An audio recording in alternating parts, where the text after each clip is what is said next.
Machine guns और grenades fire किए गए, जिससे कई फौजी शहीद हुए।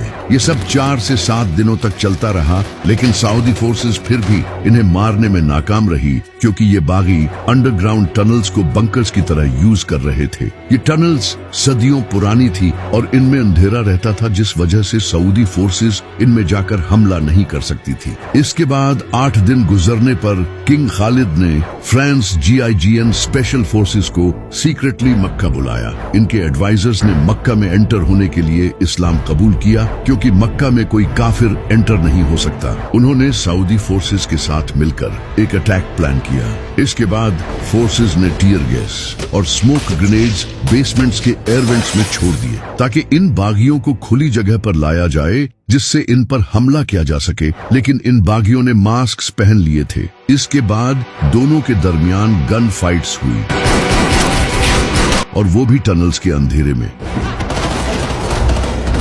इस तरह हरम के एक के बाद एक कमरे को क्लियर करना शुरू किया गया, और 2 दिनों में उन्होंने हरम के ऊपर के हिस्से को क्लियर कर दिया, जिसे देखकर वो बागी हॉस्टेजेस को बेसमेंट्स में ले गए, जहां इनके पास खाना और पानी मौजूद था, जिससे वो कई दिनों तक जिंदा रह सकते थे। सऊदी फोर्सेस ने इन अंडरग्राउंड चेम्बर्स में पानी और टीयर गैस छोड़ी, ताकि इनको बाहर धकेला जा सके, और बेसमेंट्स की सारी एंट्रीज को ब्लॉक कर दिया गया।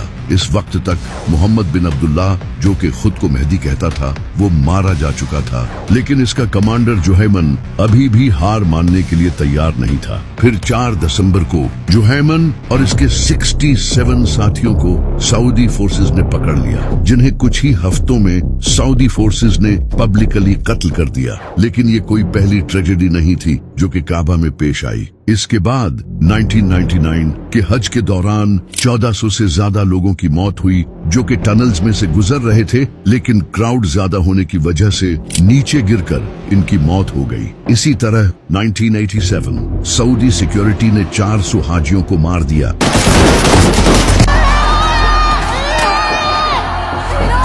क्योंकि तकरीबन 1.5 लाख ईरानी मक्का की गलियों में अमेरिका और इसराइल के खिलाफ नारे लगा रहे थे, जिसके बाद सऊदी फोर्सेस ने ओपन फायर करके 400 लोगों को मार दिया और 600 से ज्यादा लोग जख्मी हुए, जिसके बाद से सऊदी अरब और ईरान के दरमियान हालात और ज्यादा बिगड़ गए। जितनी इंटरेस्टिंग काबा की हिस्ट्री है, उससे भी ज्यादा इंटरेस्टिंग काबा से जुड़े साइंटिफिक फैक्ट्स हैं। सदियों पहले जब GPS नहीं हुआ करता था, तो सेलर्स मक्का को as a reference point use करके रास्ता तलाश करते थे। इसी वजह से ये मुसलमानों का किबला है, ताकि दुनिया के हर कोने से मुसलमान काबा की तरफ रुख करके नमाज पढ़ सकें। कुछ मॉडर्न रिसर्चर्स का ये भी कहना है कि काबा ऐसी जगह है जहां जमीन की जियोमैग्नेटिक फील्ड बैलेंस है। इसी वजह से जितने भी लोग मक्का जाते हैं, वो खुद कहते हैं कि उन्हें वहां बहुत सुकून मिलता है और एक अलग तरह का एहसास होता है। मुसलमान काबा का तवाफ काउंटर क्लॉकवाइज करते हैं, और बिल्कुल उसी तरह पूरा यूनिवर्स घूमता है, जैसे सूरज के अराउंड प्लैनेट्स काउंटर क्लॉकवाइज घूमते हैं। हमारा मिल्की वे गैलेक्सी भी काउंटर क्लॉकवाइज घूमता है। इलेक्ट्रॉन्स भी न्यूक्लियस के अराउंड काउंटर क्लॉकवाइज ही घूमते हैं, और जमीन भी वेस्ट से ईस्ट की तरफ काउंटर क्लॉकवाइज ही घूमती है। इसका मतलब ये है कि जब मुसलमान काबा का तवाफ करते हैं, तो वो यूनिवर्स के नेचुरल फ्लो से जुड़ जाते हैं। काबा जमीन का एक पावरफुल जियोमैग्नेटिक पॉइंट है। जब हजारों मुसलमान काउंटर क्लॉकवाइज एक साथ मूव करते हैं, तो वो एक यूनिफाइड एनर्जी फील्ड बनाते हैं, बिल्कुल वैसे ही जैसे इलेक्ट्रॉन्स एटम के अराउंड मूव करते हैं।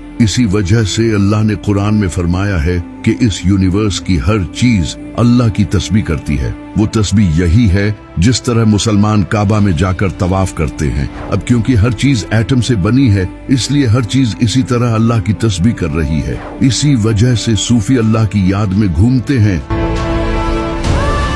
जिसे वो समा कहते हैं, जिसमें वो अपना एक हाथ ऊपर अल्लाह की तरफ रखते हैं और दूसरा हाथ नीचे मखलूक की तरफ रखते हैं, और इस तरह वो अल्लाह की याद में खो जाते हैं। सूफियों का ये कहना है कि जिस तरह काबा का तवाफ होता है, इसी तरह इंसान के दिल का भी तवाफ होता है, और ये बात 100% सच है, क्योंकि नबी सल्लल्लाहु अलैहि वसल्लम ने फरमाया, मोमिन का कल्ब अल्लाह का घर है। अल्लाह का असल घर काबा नहीं बल्कि इंसान का दिल है। नबी सल्लल्लाहु अलैहि वसल्लम एक दिन काबा के सामने खड़े थे तो आप सल्लल्लाहु अलैहि वसल्लम ने काबा को देखकर फरमाया, ऐ काबा, तू कितना पाक है, तेरी हुर्मत कितनी अजीम है, लेकिन मुझे उस रब की कसम है जिसके हाथ में मेरी जान है, अल्लाह के नजदीक एक मोमिन के दिल की हुर्मत तुझसे भी कहीं ज्यादा है। यानी मोमिन का दिल काबे से भी ज्यादा अजीम है। नबी सल्लल्लाहु अलैहि वसल्लम ने फरमाया था, इंसान के जिस्म में गोश्त का एक टुकड़ा है,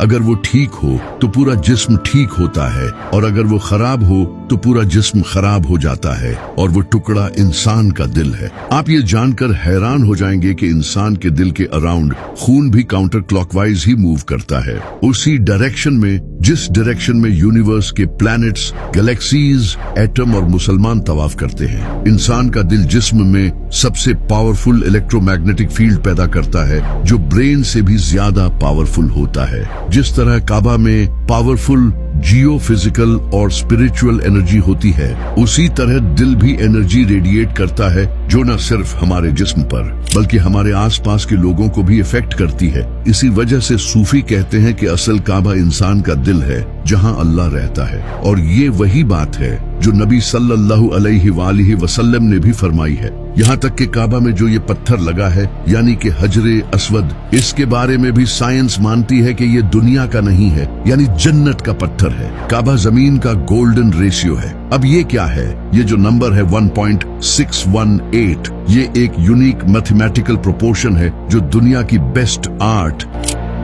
आर्किटेक्चर, गैलेक्सीज, ह्यूमन बॉडी और नेचर में पाया जाता है।